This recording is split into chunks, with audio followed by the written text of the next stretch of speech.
So the clinical components can be metaphorically visualized as the Russian dolls, the nested Russian dolls. So we have 7 different Russian dolls, the nested dolls. Each doll is a specific type of resource that provides brain and body-based safety in a way that allows clients to start to orient fully toward the distressing material without fight, flight, freeze response, without shutting down, without being completely flooded and abreacting. Each of these dolls is a very specific resource. When you use these dolls either separately, but in particular together, scaffolded, nested, together, concurrently or simultaneously, used that way, concurrently or simultaneously, what we're doing is we're resourcing all parts of the brain at the same time, which mitigates and allows us to step fully into, orient toward the trauma material in a way that is, streamlined and like a laser focus, and allows people to do it without freaking out and getting really triggered and flooding and abreacting. There's different, the dolls are, the first doll is a doll of attunement, 3 levels of attunement between the client and the therapist. The second level of attunement is within the therapist, attuning to the self. We spoke about this earlier, the importance of the health of the therapist, being able to track, how am I in this moment? What is in this moment as a result of my own stuff that is cleared or not cleared? The third level of attunement is what occurs organically, naturally, and necessarily as a result of clients learning the model. Engaging in CRM teaches them attunement to themselves. The second Russian doll, the next largest, is 7 different breathing exercises. Again, each breathing exercise does a different thing. It creates a different type of resource depending on what we're doing in the process, depends on which breathing exercise you choose. Third Russian doll in is sacred place or special place. It's CRM's variety. It's basically our way of doing the safe place exercise, which differs fairly significantly from the way other modalities do it. The fourth doll in is the resource constellations. Those are somatically based or spiritually based or sound based or even medically based resource constellations in the body that create the space to be fully embodied in the present moment with the highest level of awareness when we step into our trauma work.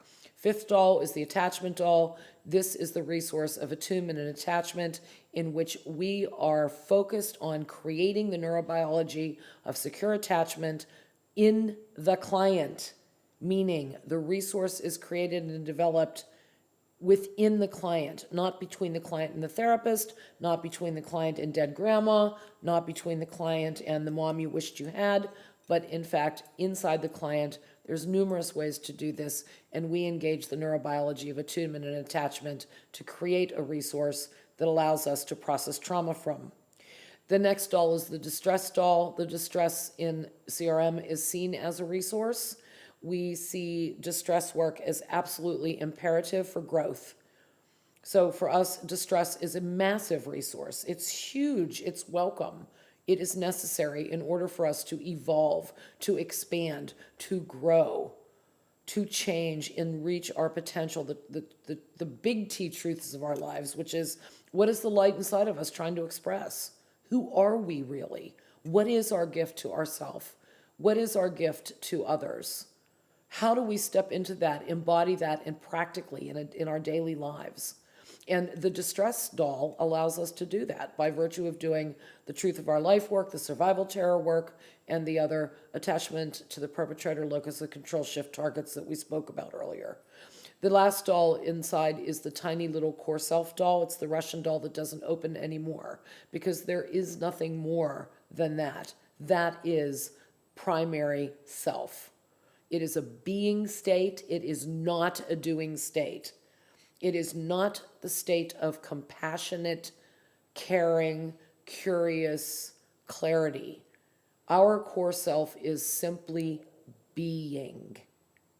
Silent, aware, spirit, highest consciousness, the light that is us, the us that is light, the sound waves that are us, the us that are sound waves, and it's the being state that is eternal and is completely separate from any type of human experience. It's the ground of being and our connection to it.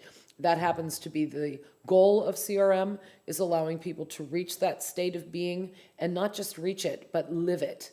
Learn to embody and be that in their daily lives.